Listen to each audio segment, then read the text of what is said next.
All right, we got that out of the way now. Now, ladies and gentlemen, let's talk about the big topic I want to talk about today.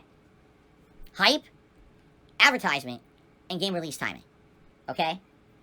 Case in point, we were talking for several months about how crazy February 2022 was going to be, right? We were talking about, man, what is going on? Why is there gaming overload in February? Why is it that so many games are now coming out in 1 month when normally the time when you would have all these high-profile AAA style release games come out would be the fall? And admittedly, these last couple of years have been absolutely wacky because of COVID screwing everything up for everyone in the world, but in particular with game development. You know, a lot of these game developers are working from home or a hybrid approach. Games are getting pushed back, delayed, having these unprecedented issues they never had before in development. And here we are in a situation where a lot of the games that were supposed to come out in the fall couldn't. But game publishers are like, man, we need to get these games out before the end of our fiscal year. All right, which is actually March. March is usually the end of the fiscal year for most of these companies. And so they're like, man, we really got to push out games to make big bucks, big money by the end of our fiscal year so we can count it for that year's profits and blah, blah, blah. It's all mumbo jumbo. It's all financial bullshit. It really is. It's stupid. It's for tax purposes. It's for all kinds of shit. Okay? But anyway, all these companies decided to push out games within a short period of time.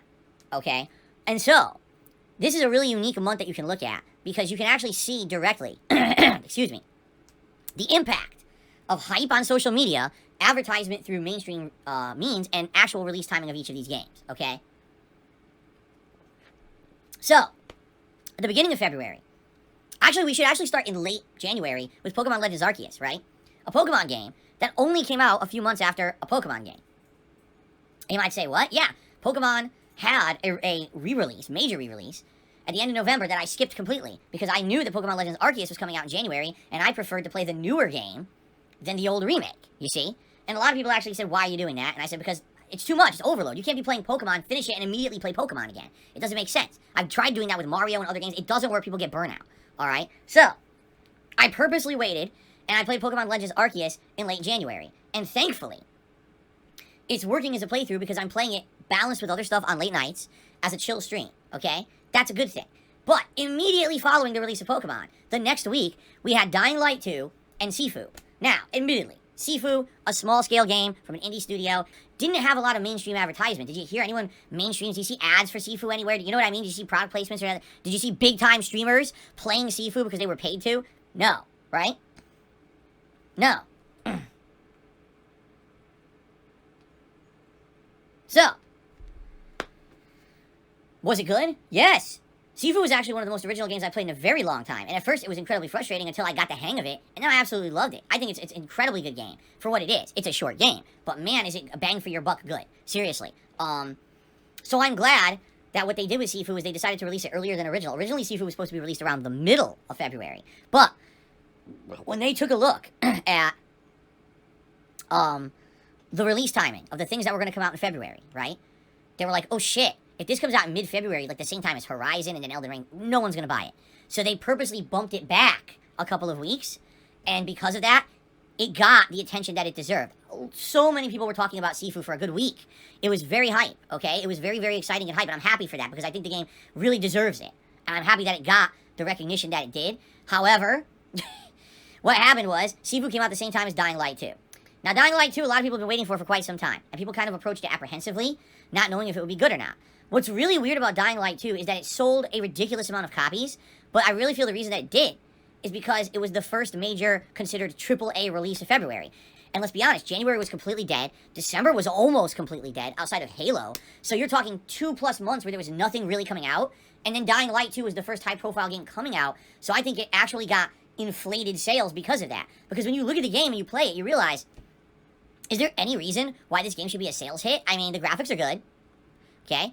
And once you play it, 15 hours, the game finally gets to the major city where the game gets good, where you actually have full-on parkour, hovering on like a glider, on vents and stuff. The missions open up and get better, the abilities get better, but it takes 15 hours to get there, all right? And I told you guys as I was playing it that I definitely feel one of the major problems in modern game development is pacing. These game directors have no idea how to pace their games at all.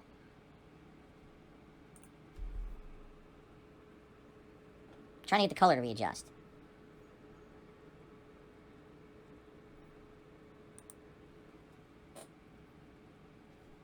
It didn't really do anything. I want to see if I can get the camera to readjust, but it's not really working. Whatever, I give up. Okay. Pacing is super important in game development these days. And when a game director doesn't understand that the common person doesn't have 15 hours to waste to get to the real game, they have failed as a game director. And that's exactly what happened with Dying Light 2. This is a game that does get good the more you play it. But people don't have that much time to waste to get to the meat of the game. How they didn't learn from Days Gone, a game that actually is an exceptionally good game, but most people never played more than a few hours because the beginning is so fucking boring. I don't know how you don't learn from the mistakes of others. It's like, we live in a bubble and we ignore everything that's happened around us for the last 5 years, and we'll just keep making the same fucking game mistakes that everyone else does. It blows my mind, okay? But anyway, I digress. Dying Light 2 came out, and sold in droves. It was like, everyone was talking about, oh my god, it has like record numbers of players on Steam, and it sold like crazy. And when you look at the game reviews weren't good. The game reviews like 7 out of 10, you know? And you play the game and you're like, man, there's nothing great about the game, you know? There's just, you know, what is the deal? Why did it sell so well? Literally, timing. Was it hype? No, there actually wasn't tons of hype for the game. It was timing. People were sitting around for 2.5 months waiting for a new game, a big high-profile game, and they wanted something right away, so they bought Dying Light 2. They felt like this was the time killer before the really big games came out in February, right? So there you go, all right? Then, Horizon Forbidden West came out. Now, Horizon Forbidden West, everyone's been waiting for 5 years. The entire development cycle of this game, we've heard so much information about it. We've heard so much marketing about it. We've seen preview after preview. We've been told through, you know, so many different releases. Oh, the PS4 version and the PS4 Pro version are run just as good as the PS5 version, and you're going to get the best version no matter what version you play. So, I mean, this game was destined for success. I don't know how Horizon could have failed with the crazy amount of media, hype, advertising, and everything behind it, okay? And admittedly, the game is great. The graphics are some of the best I've ever seen in a console game, for sure. The story so far is great, and getting better the more I play it. The game has a tremendous amount of content, okay? The combat, I mean, it's kind of similar to the combat from the first game, but it feels like it is getting a little bit better the further I move in, the better weapons I unlock. And the game does have a ridiculous amount of content to do in the world. Is it all fun? No. A lot of it's going to be tedious, boring shit, repetitive hunts, take over a base. Yo, the same generic open world shit you've done in every game ever. At the same time, there's a lot of unique things like cauldrons and stuff too, you see? So it's an interesting mix, but man, I actually feel the game is quite good. I think I actually like it better than a lot of my viewers. I really feel that, okay? And it was funny because it came out and everyone was talking about it. All of social media was 100% about Horizon for a week. And everyone was like, Dying Light 2, what? What are you talking about? I never heard of it. Most people played Dying Light 2 for like, you know, 10, 15 hours.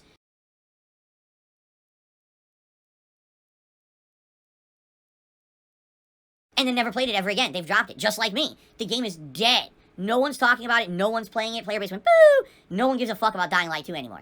No one even finished it. No one even knows how it ends. And you know what? Nobody cares. So there you go. Okay. So, Horizon. Super duper advertised. Super duper hyped. Right? Timing good, because it actually came out right in the middle of February. So for a week, that was all anyone talked about. Okay, for a week. And then what happened? Uh-oh. Elden Ring. And when Elden Ring came out, that was the end-all be-all of everything. Are you hearing hype anymore for any other game? Nope. Are you hearing discourse about any of these other games? Nope. Do you really think people beat all these other games before Elden Ring came out? No. I mean, you would actually have had to rush through Horizon Forbidden West, playing it non-stop, and not taking your time to enjoy the game to actually beat it in a week.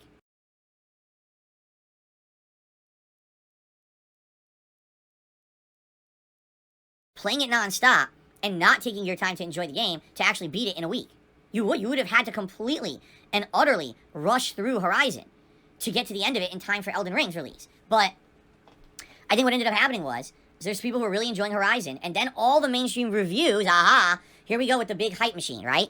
The mainstream reviews for Elden Ring came out saying 9 out of 10, 10 out of 10, the best game from Software's ever pumped out. You absolutely must play it. Some idiots actually said it's a good entry point to the series. It's not. It's actually one of the worst entry points to the series because it really requires a lot of prerequisite knowledge to understand it. Because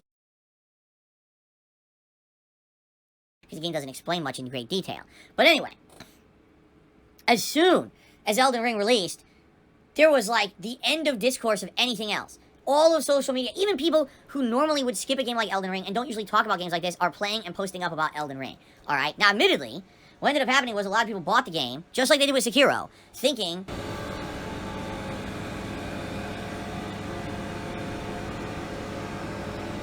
One second.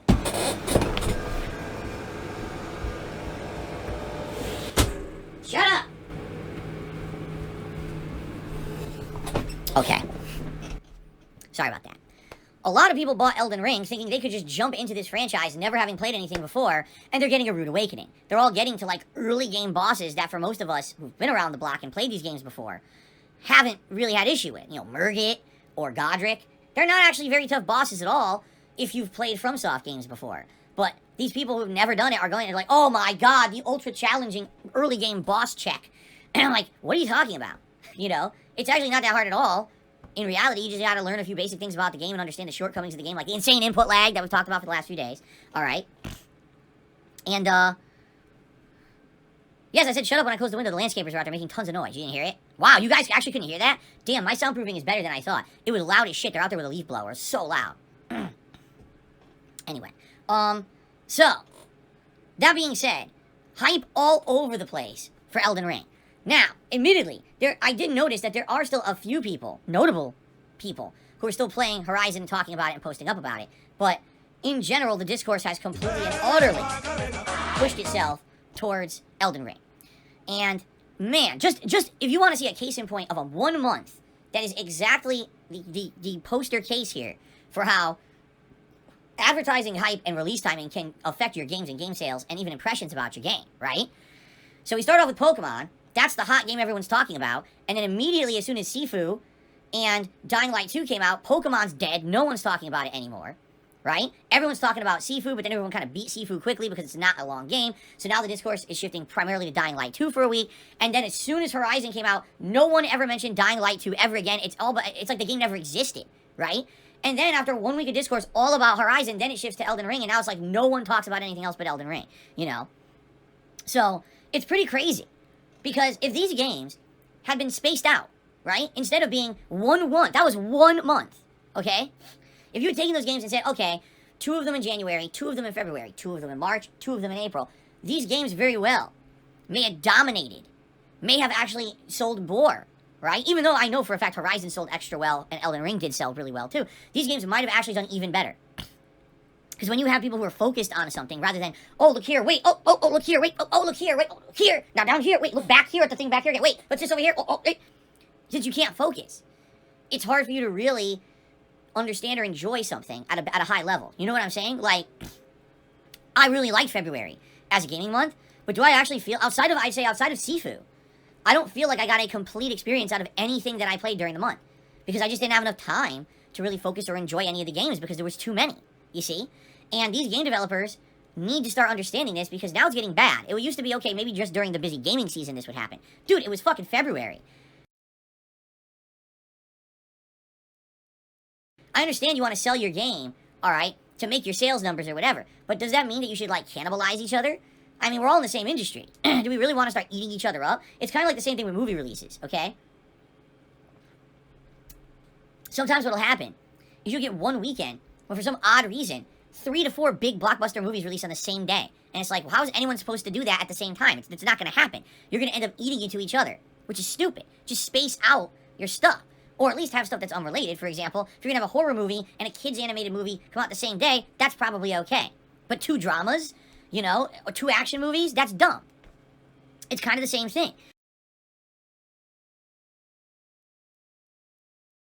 Now, the thing is, this is a good problem to have. Obviously, you'd rather have too much of something good than not enough. But still, it's a problem in the game industry that these companies are going to have to start tackling. Case in point, let's take a look at the sad case of Guardians of the Galaxy, alright? So, a year and a half ago, a game came out that was ultra hyped, ultra advertised, heavily pushed, called The Avengers, alright? Marvel's The Avengers from Crystal Dynamics. We were told for 2-3 years this game was going to be a monstrous success.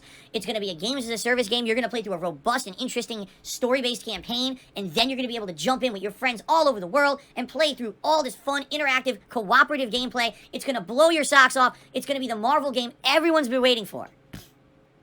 And what happened, right? A lot of people said, I don't know, I don't buy into this. Maybe the story will be decent, but the whole games as a service thing doesn't make sense. First of all, who's asking for a games as a service Marvel game? No one. Like, there was no audience saying, hey, you know what I would like? A Marvel game that I can play for 5 years with my friends online. There was no demand for it. Yet they wanted to create this game because they thought it was going to be a gravy train for them. And when I say they, I mean Square Enix. They're the publisher. They're the ones who told Crystal Dynamics to make this game and told them to make it a games as a service game rather than a strong narrative-based, story-based game, you see. So, people were very skeptical.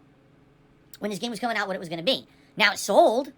Didn't sell overwhelmingly well, but it did sell good initially. However, what they were counting on is that via word of mouth, this game was going to end up selling like hotcakes and become a ginormous bajillion seller that everyone would be playing for years and years. What ended up happening was the following. It came out in September 2020, okay? A good amount of people bought it at launch, played through the story, said, all right, the story's all right. It's not great. Kind of weird that Ms. Marvel's the main character instead of Marvel characters we're familiar with, but whatever. They did something a little different, all right? And then they said, all right, let's get to the games as a service part. Oh my god, it fucking sucks. It's literally just grinding against generic enemies over and over and over. Yes, there were story-based games that released, story-based campaigns that released, but it was literally the same fucking thing endlessly. Now, excuse me. These games as a service models can work. We've seen games like Tom Clancy's, what was it called? The one that there was 2 of? I can't even remember what it's called anymore. Tom Clancy's Borderlands. No, it wasn't Borderlands, but he's kind of the same premise. It was just third person, right? And other games like that, you know, Destiny, etc. They've all succeeded. But Avengers came late to the game. And again, what they should have done was research and saying, what is it that people actually want from a Marvel game? And the answer would not have been a games as a service. We've seen games as a service. We have games as a service that's successful. We don't need another one that's Marvel-based, you see? But they didn't. They just thought, erroneously, we could just pump one out and people will play it. And that's not the case. Ghost Recon. Thank you, Big Papa Phil. It's Ghost Recon that I was talking about, Tom Clancy. Right. So, with the failure of Marvel's Avengers, it sold poorly compared to what Square Enix had anticipated or wanted, especially for the amount of money and development time and hype and advertising budget they put into it. Square Enix became terrified that other projects they had in the pipeline were not going to be successful, and therefore they essentially pulled the plug on their plans to heavily promote Marvel games. They actually originally had a marketing plan where it was going to be like once a year there was going to be a major Marvel game, starting with Avengers, then Guardians, and then moving on. But when Guardians flopped for them, they essentially said, oh shit, we got to change our focus, because if we follow through with this plan, we could lose a ton of money because the gamer base isn't there for these Marvel games. So,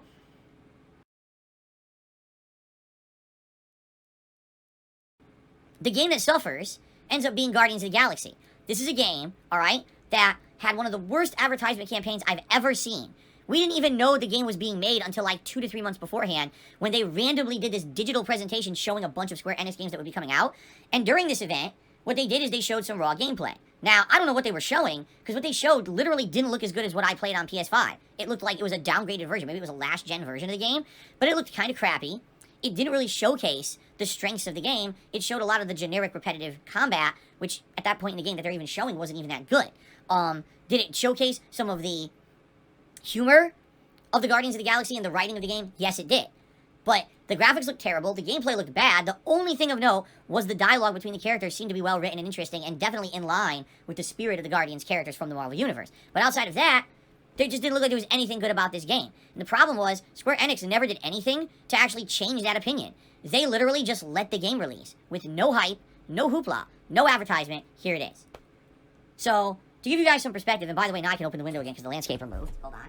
So, if you guys remember, I was actually in line to play the game. Because I was like, I'm kind of on the fence because the gameplay looks crappy, but man, the dialogue sounded so good, I bet that the game would be fun to play for a playthrough for my streams. And I was gung-ho to play it, and actually it was my viewers. You guys said, don't play it. It doesn't look that good. It looks like it's going to end up being a flop. You know, don't waste your money on it. You're already playing a bunch of other games you're juggling. Don't add another one. So at the time, I was like, okay, forget it. I won't. We'll skip it. And then what happened? The game came out, and it ended up being one of the best games of the year by far. Like, not even like, oh, it was kind of good. It was like, what the fuck? It's like a top 5 game. It was so good. And let me give you some perspective, okay? As I was playing Guardians of the Galaxy, what you would think would be like a silly, you know, colorful superhero game, I cried twice. Now, ladies and gentlemen, you know that I absolutely take every opportunity possible to cry as much as I can on my streams. You know that I cannot miss an opportunity to start bawling. So I almost missed out on 2 because I didn't play Guardians of the Galaxy. The writing is that good. It was one of the best written stories I had seen in video games in years. How did they not tell anyone about this? Right? How did they not say, hey, we made a really great fucking game and we want you to buy it. Forget the crappy Avengers from last year that was a piece of dog shit. We lied to you about that, saying it was good. But this one really is. Instead, they just literally said nothing about it at all. And what happened? Well, at first, no one bought the game. But then the reviewers started putting out the reviews and were like, holy shit, guys, this game's good. Like, this game is legitimately good. And no one knows about it because they did this one of the worst marketing campaigns we've ever seen. They basically just let the game release with nothing. But it's insanely good. So it was actually a ginormous word-of-mouth campaign among gamers saying, check the game out, it's good. So within about a week of me not playing the game, people were like, Phil, you gotta play it. It's actually insanely good. And I played it, I was like, oh my god, it's good. Like, it's ridiculously good. So I loved playing it, and then I tried to get you guys to check it out, you know? Now, the new story just came out this last week. Square Enix publicly announced, Guardians was a huge sales flop for us. We really was expecting more from the game. It's like, wait a minute. Wait a fucking minute. You assholes did not advertise it. You refused to advertise the game. You didn't say it was good. All you did was showed us a little snippet of it that looked shitty, like 2 months before it released, and that was it. You just threw the game to the fucking wolves and left it to try to do itself, you know? And I don't understand how they thought it was gonna fucking sell when they treated it like that, you know? Like, no shit. It's like kind of like, no shit, Sherlock. Yeah, anyone with fucking common sense would have told you the game didn't sell that well when you didn't fucking say it was good, you idiots. So, it didn't sell well. What a shock. Now, I do believe it did sell decently over a few months, but if you remember, there was a series of sales, like a month later, where the price of the game was like half, and then it was like a third. So I'm sure more people bought it then.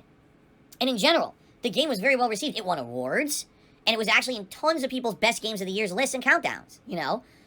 But apparently it just didn't sell up to the expectation. How do you have an expectation, but you don't put that game in a position to succeed? This would be like, you got a sales job. You go to work, and you're expected to sell a certain amount of computers, a certain amount of computer components. But you go to work, and there's nothing there. Oh, or everything's out of stock. But you better make your sales numbers. What the fuck are you talking about? There's nothing here to sell. How am I supposed to make my sales numbers? You can make the best game ever, but if no one knows that it's good or it exists, how the fuck will you sell it, right? It doesn't make any sense. Actually, a better comparison I have now. When I worked for Best Buy, they started a business team called Best Buy for Business.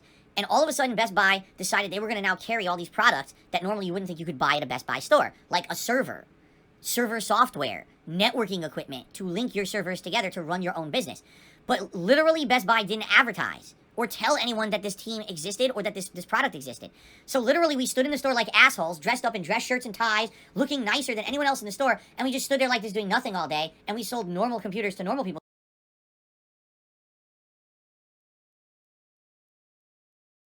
Because no business owners knew we sold business equipment, right? We had the good stuff, but we couldn't sell it because no one knew we existed. That's Guardians of the Galaxy, one of the best games of the year that no one fucking knew existed or was good because they didn't advertise it. They were so afraid to put money into the game because Avengers flopped. They didn't want to waste more money, right? But that's a bad take. This game is completely different from Avengers, right? It is 100% different from Avengers. It's not a games as a service game. It has a lengthy, robust story mode with insanely good writing, great graphics. The characters are in line with what you would expect from a high-end Marvel movie. And they fucked it up. So anyway, I guess the only good thing to come out of this whole debacle, Guardians of the Galaxy will be free for PS Plus this month. It's actually one of the games being added for free for PS Plus in the month of March. It's around the middle of the month. It's going to be free. So if you're part of PS Plus and you didn't play it yet, you gotta play this game. I'm telling you, it's insanely good. Like, it's way better than it has any right to be.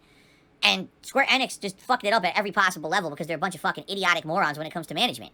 It's just the case. Game development, their teams are great. But man, their management is terrible. I would hate to work for that company and not know if your game is going to be prominent or completely mismanaged and shuffled under the rug because the managers are morons. You know? It's like they don't even understand their customer base. Okay, now I can actually open this. Alright, so, but again, do you see the difference here? So, hype on social media, the only reason that Guardian sold. Because the advertising was absolutely non-existent, and the release timing was in the midst of the busy gaming season when it needed that advertisement to succeed, and it got none. So, it's just like in the modern day, you cannot have a game just kind of be successful on its own merits anymore. You could have the best game ever made, and no one will know about it if it's not advertised and hype, right? You could have a shit-ass game, but more people will play it because it gets hyped and they advertise it properly. It's just weird how it works, because it didn't used to be like that in games. Really, it wasn't. It was more like, you would know when a big AAA game was coming out that this game was going to end up being good. It was like reliable. Now it's just not anymore. You have no idea what you're going to get. You can't even trust any of these companies to be pumping out good games anymore, and that's sad. You know, I wish if a big company was pumping out a AAA game, you would always know it's good. You just don't know that anymore.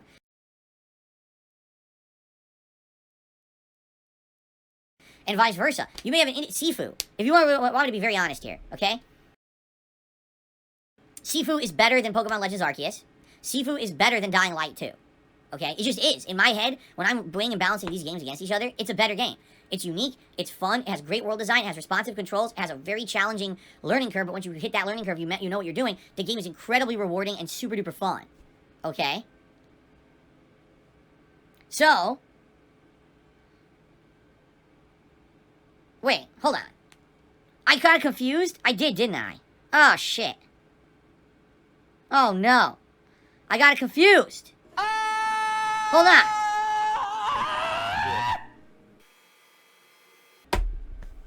Well, I gotta delete the podcast. We gotta start completely over, guys. Sorry. I said the wrong thing, and it's too late. So now we have to delete this entire video, this entire stream, and start over. Alright, guys, hold on. Sorry.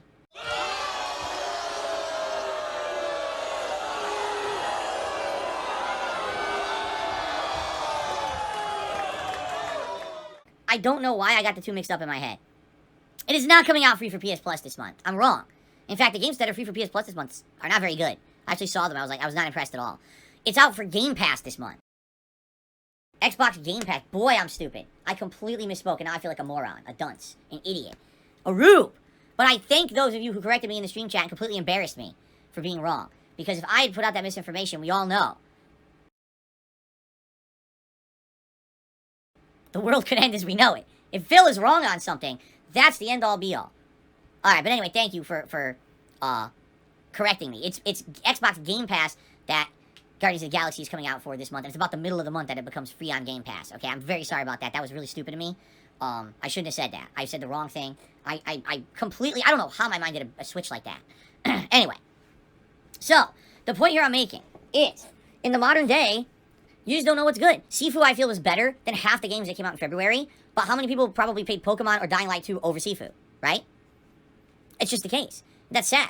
You miss out on the good game because it's an indie game, because it didn't get that prominent advertisement. It didn't get that giant hype that the other games got. And that's not cool. I feel like that's not cool because as a variety content creator, as you guys know, I strive to play a variety of games and play the best ones. And it's very challenging to figure out which ones are the best. Sometimes I guess right. Sometimes you guys give me the feedback I need to play the good ones. But man, it's disappointing if you miss out on a good one, but you played a shitty one instead. Or vice versa, you play a good one and you miss a shitty one. You're like, wow, I dodged a bullet. Like, man, I dodged a bullet last year, skipping both Battlefield 2042 and Call of Duty Vanguard. I'm glad I didn't play either, because there's nothing but bad news about those games. Everyone hates them. Seriously. So, it's an interesting situation these days. Now, here's the thing. This month, March, okay? Listen to the lineup for March. Oh, fuck.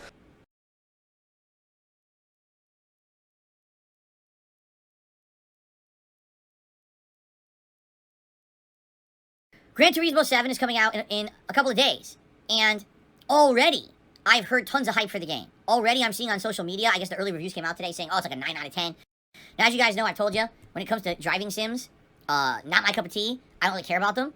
The only way I'm even going to play GT7 is if someone donates it. And even then, you know, that's not a lock because no one's donated it yet. And I think what's happening now, people are seeing me play Elden Ring. They're like, oh, I think we want Phil to play more Elden Ring. Don't worry about Gran Turismo. You know what I'm saying? But we'll see what happens.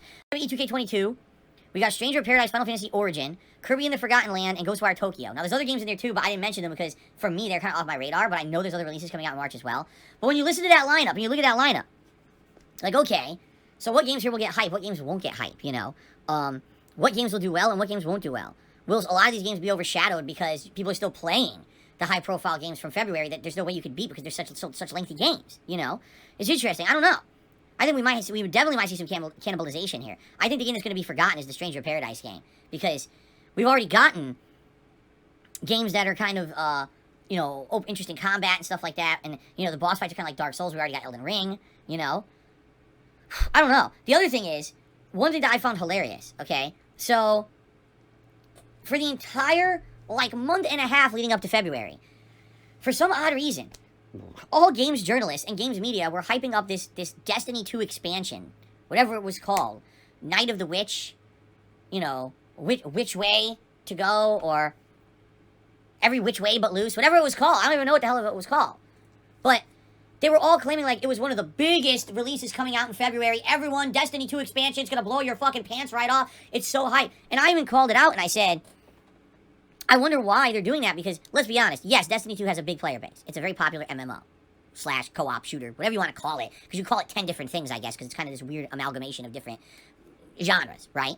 But do you really think that this expansion will bring anyone new to the game? Maybe a few thousand people here or there, but Do you really think, oh God, because there's an expansion out for an already existing game with an already existing player base, oh, this is really going to change the face of the game? No, it's not. What's going to end up happening is everyone who's already played it is going to spend more money, give Bungie a little bit more lining of their pockets, right? And yes, they'll play it, but outside of that bubble of people who play it, who else cares, right? And here's what happened. I'm not exaggerating. It came out, and very briefly, you saw a few people talking about it online, and immediately the narrative shifted to the mainstream games, like Horizon, Elden Ring. No one is talking about Destiny 2, except for the people in the Destiny 2 bubble. And it's a very isolated, protected bubble that's not really branching out or reaching into other areas. It's just, if you're into it, you talk about it. Outside of that, literally it didn't exist. It came out and no one cares, okay? And what gets me about that is, again, it was hilarious that they overhyped the fuck out of it, claiming it was going to be one of the biggest releases of February, when it really was just like a fart in the wind. Unless you're in that bubble. This is kind of like, when I was back in the hardcore Street Fighter community, I was the same way. I thought that fighting games and Street Fighter was the most important thing. I was in that media hype bubble. I was in that big one community talking about it all the time, right? But then when I kind of brought in my horizons and I kind of stepped outside of the realm of competition, I said, what else is out there? My eyes were widened. I was blown away. I started playing games like Mass Effect, BioShock, Blue Dragon, GTA 4, just to name a few. And I played these games, I was like, oh my God, gaming is crazy good now. You know, compared to back when I was playing it before I was into competitive Street Fighter. Now that I've stepped out of this bubble of ignoring everything around me and actually experiencing this shit, you know, holy crap. This is, you know, great to see what else is out there. And the fact that, quite frankly, everything outside of my Street Fighter bubble was actually bigger, more prominent, more hyped, more popular than what was in the bubble, you see? Shut your bubblegum dumb looking ass the fuck up. Tiny. It's a bubble that's probably fairly large, but it's not like League of Legends size, you know what I'm saying? It's not competitive first-person shooter esports size. It's not those kind of bubbles that are like planets, but it's still a pretty big bubble. But God, why does gaming journalism think that kind of shit is something that anyone cares about outside of the bubble? I don't know. Oh, it's one of the hypest releases of February. No, it's not. No, really, it's not. You don't know what you're talking about. Maybe you play it and you're hyped because of it. Step one foot outside of your bubble, no one talks about it. There's no one outside of that core fan base of Destiny 2 who are talking about Destiny 2. It's a dead game for everyone else, you know? But it's good that they have that. Obviously, since they left Activision, right? They've done the right things. Apparently, I've heard they retooled the game. They made it much better than it was. They got out of those stupid things that Activision forced them to do, to the point where they completely reinvigorated their community, and their hardcore community is a good community. That's good. I'm happy they did that and they found that success. Because under Activision, man, when you're with a big publisher and they make you do shitty things, you hear these horror stories. They're trying to nickel and dime everyone and fucking, oh, you gotta do all these decisions we didn't want to do, and we feel like it's ruining our game.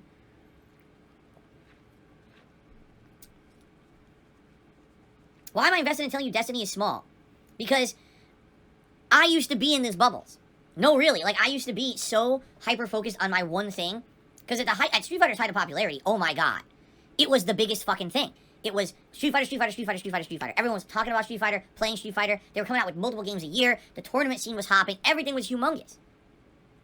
But that was like literally a drop in the bucket of what the landscape of gaming was. And when I finally opened my eyes and looked around myself and realized, oh my God, how different the actual landscape is when you step back and look, rather than just saying, I'm in the Street Fighter group, you know?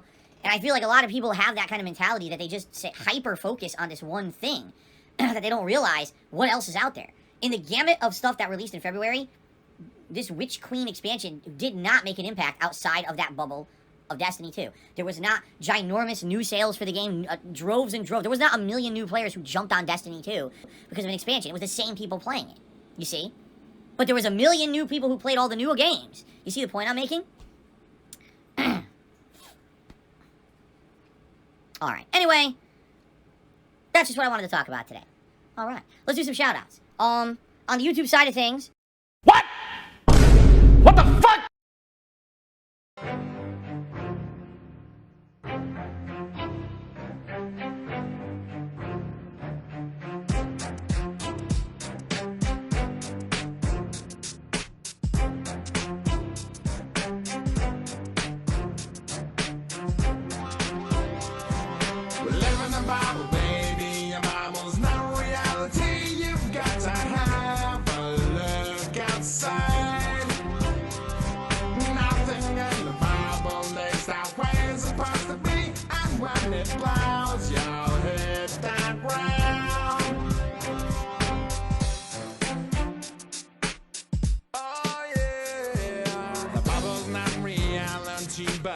inside your mind. I'm making you forget where you're from and what's behind.